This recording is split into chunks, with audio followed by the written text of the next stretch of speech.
بسم اللہ الرحمن الرحیم۔ السلام علیکم۔ حقیقت آفیشیل ٹی وی 3 کے ناظرین کو خوش آمدید کہتے ہیں۔ آج کی ہماری ویڈیو کا جو موضوع ہے وہ ہے پاکستان نے اپنے انتہائی خطرناک میزائل کا نام غوری کیوں رکھا، وجہ جان کر دشمن کانپ اٹھے۔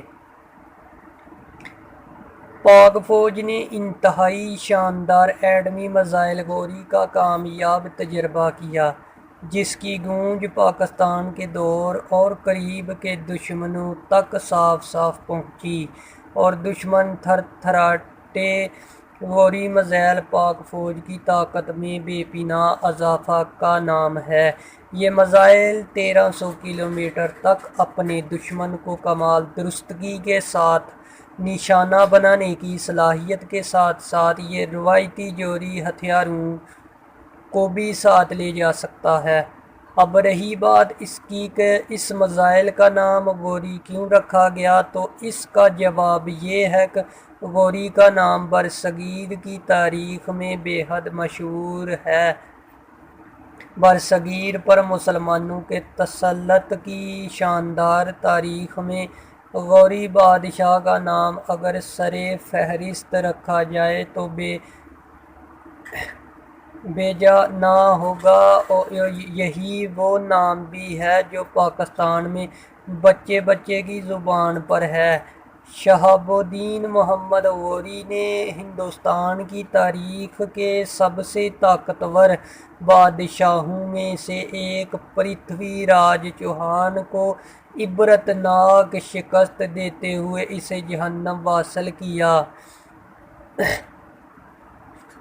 اور یہی وجہ ہے کہ آج بھی ہندو اس کا نام لیتے ہوئے کانپ جاتے ہیں۔ دوسری جانب ہندوستان پاکستان کا دشمن اول سمجھا جاتا ہے، اور پاکستان کی جانب سے خطرناک ایٹمی میزائل کا نام غوری رکھا جانا وطن عزیز کی مسلح افواج کی جانب سے ایک اشارہ بھی ہے۔ مملکت کی مسلح افواج کے خون میں آج بھی کھولتے ہوئے پارے کی طرح نعرہ تکبیر گردش کرتا ہے، اور خبردار جو تم نے ہمارے پیارے ملک کی جانب میلی آنکھ سے بھی دیکھا، کیونکہ پھر تاریخ ایک بار خود کو دہرائے گی اور پرتھوی راج چوہان غوری کے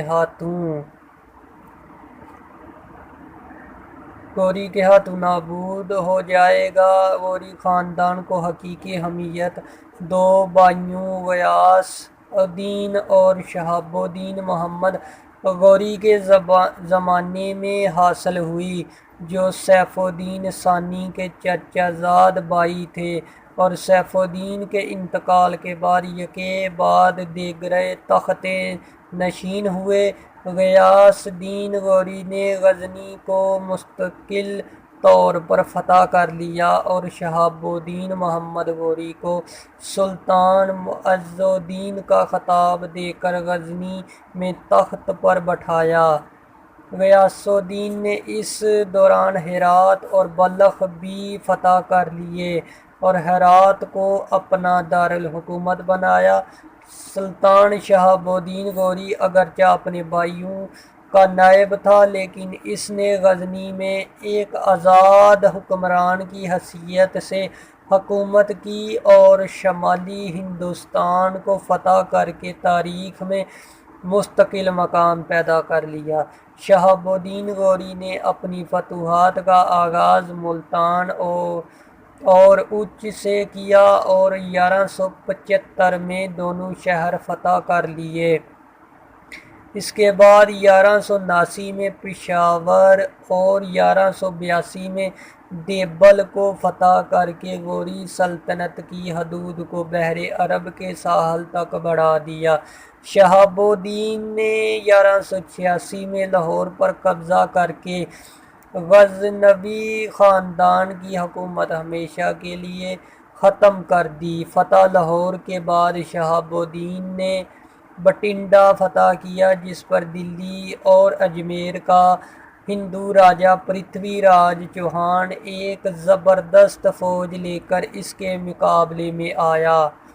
اور تلواری کے میدان میں شہاب الدین کو شکست دی، لیکن شہاب نے اگلے ہی سال پچھلے اس شکست کا بدلہ چکاتے ہوئے نہ صرف پرتھوی راج کو شکست دی بلکہ وہ جنگ میں مارے بھی گیا۔